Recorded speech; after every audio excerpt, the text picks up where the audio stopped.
परिचय। प्रिया, तुम्हारा स्केल कितना लंबा है? 15 सेंटीमीटर लंबा है मैम।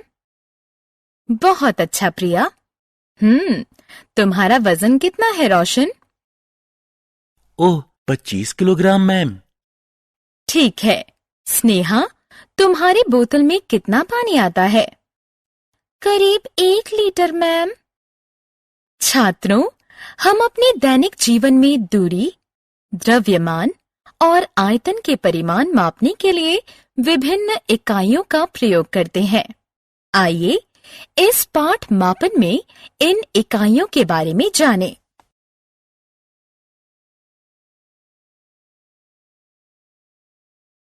आओ सीखें। दूरी, द्रव्यमान और आयतन के परिमाण मापने के लिए प्रयोग होने वाली विभिन्न इकाइयों को जानना। दूरी, द्रव्यमान और आयतन के मानक इकाइयों को बताना। परिमाण को विभिन्न इकाइयों में वर्णित करना।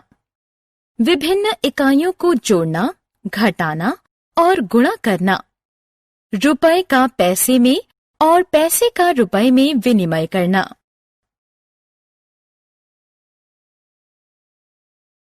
दूरी मापन की इकाइयां। लंबाई, चौड़ाई, ऊंचाई कुछ शब्द हैं जिन्हें दूरी को व्यक्त करने के लिए प्रयोग किया जाता है। नई दिल्ली और चंडीगढ़ के बीच में दूरी 250 किलोमीटर है। छात्रों ने 400 मीटर के दौड़ में भाग लिया। आयत ABCD की लंबाई 5 सेंटीमीटर है। रबर की लंबाई 14 मिलीमीटर है। हमें ज्ञात हुआ कि दूरी मापने के लिए किलोमीटर, मीटर, सेंटीमीटर, मिलीमीटर इकाइयों का प्रयोग किया जाता है। इनमें से किलोमीटर सबसे बड़ी इकाई है जिसका प्रयोग बड़ी दूरियां मापने के लिए किया जाता है, जबकि मिलीमीटर सबसे छोटी इकाई है जिसका प्रयोग बहुत छोटी लंबाई मापने के लिए किया जाता है। दूरी के लिए मानक इकाई है मीटर। इकाइयों में परिवर्तन। दोस्तों, आइए अब एक इकाई में दी गई दूरी को दूसरी इकाई में व्यक्त करना सीखें। 1 किलोमीटर में कम की दूरी को मापने के लिए 1 किलोमीटर को 1000 बराबर भागों में बांटा गया है और हर भाग को एक इकाई माना जाता है। इसे मीटर कहते हैं। हम कह सकते हैं कि 1000 मीटर 1 किलोमीटर के बराबर होता है। इसी तरह 1 मीटर को 100 बराबर भागों में बांटा गया है और हर भाग को एक इकाई माना जाता है। इसे सेंटीमीटर कहते हैं। अतः 1 मीटर 100 सेंटीमीटर के बराबर होता है। बॉक्स में सेंटीमीटर में दी गई दूरी को आप मिलीमीटर में कैसे बदलेंगे? जब 1 सेंटीमीटर को 10 बराबर भागों में बांटा जाता है तो इसके प्रत्येक भाग को 1 मिलीमीटर कहते हैं। इसका अर्थ है कि 1 सेंटीमीटर 10 मिलीमीटर के बराबर होता है।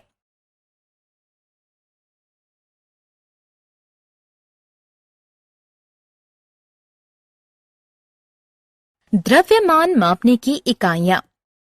आप अपनी माँ के साथ सब्जी खरीदने गए होंगे। आपने अपनी माँ को सब्जी वाले से 1 किलो बंद गोभी, 5 किलो आलू, 100 ग्राम हरी मिर्च आदि मांगते जरूर सुना होगा।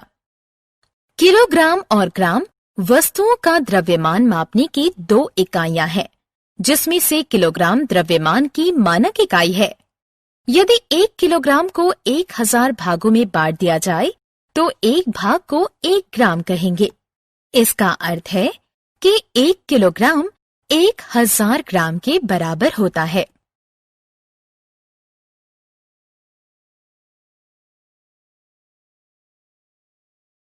आयतन मापने की इकाइयां। आपके घर में रोज कितना दूध आता है? 1 लीटर, 2 लीटर या ज्यादा? पानी, दूध, रस इत्यादि तरल पदार्थों की धारिता को लीटर और मिलीलीटर में मापा जाता है। आयतन की मानक इकाई लीटर है। 1 लीटर को 1000 भागों में बांटने से जो भाग मिलता है उसे 1 मिलीलीटर कहते हैं। इसका अर्थ है 1 लीटर 1000 मिलीलीटर के बराबर होता है। दशमलव मापन जोड़। हम दूरी, द्रव्यमान और आयतन को मापने वाली विभिन्न इकाइयों के बारे में जान चुके हैं।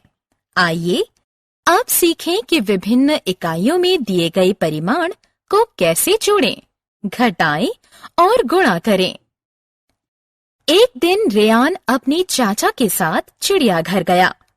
पहले 10 किलोमीटर और 598 मीटर वो लोग बहुत तेजी से चले, लेकिन उसके बाद के 8 किलोमीटर और 633 मीटर उन्होंने बहुत समय ले लिया।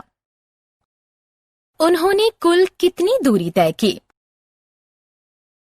रेयान और उसके चाचा द्वारा तय की गई कुल दूरी की गणना दोनों दूरियों को जोड़कर की जा सकती है। पहले 2 स्तंभ बनाएं। पहले स्तंभ में किलोमीटर के लिए किमी लिखें और दूसरे स्तंभ में मीटर के लिए मी लिखें। किमी के नीचे 10 लिखिए और मी के नीचे 598 लिखिए। 10 के नीचे 8 लिखिए और 598 के नीचे 633 लिखिए। अब जोड़िए। 598 और 633 का योग है 1231 मीटर, जो कि 1 किलोमीटर 231 मीटर के बराबर है। अतः 1 किलोमीटर 18 किलोमीटर में जोड़ दिया गया है। कुल मिलाकर उन्होंने 19 किलोमीटर और 231 मीटर की दूरी तय की। इसी तरह हम विभिन्न इकाइयों में दिए गए परिमाण को जोड़ सकते हैं। दशमलव मापन घटाव। आइए अब दूसरा उदाहरण देखें।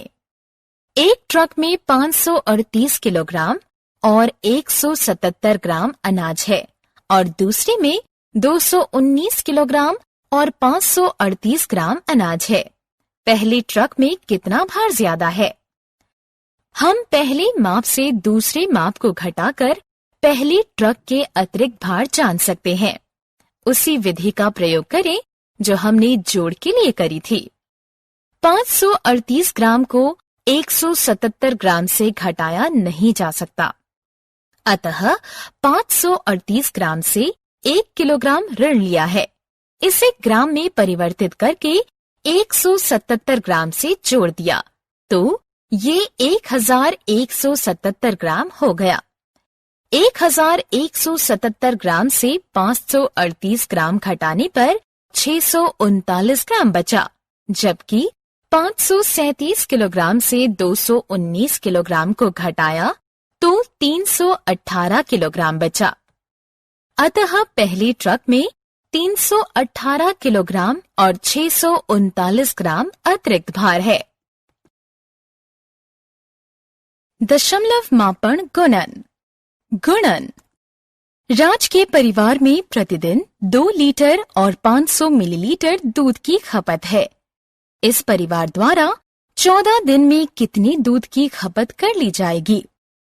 2 लीटर और 500 मिलीलीटर को 14 से गुणा करने पर हमें 28 लीटर और 7000 मिलीलीटर प्राप्त हुआ। क्योंकि 1000 मिलीलीटर 1 लीटर के बराबर होता है, इसलिए 7000 मिलीलीटर 7 लीटर के बराबर हुआ। इस 7 लीटर को 28 लीटर में जोड़ें। अतः 14 दिनों में राज का परिवार 35 लीटर दूध की खपत करेगा।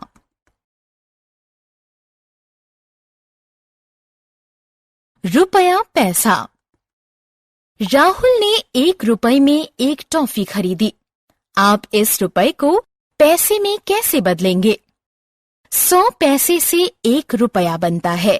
इस प्रकार 150 पैसे 150 बटा 100 रुपए के बराबर हुआ।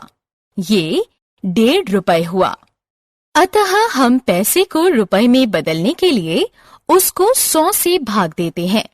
1.75 रुपए को आप पैसे में कैसे बदलेंगे?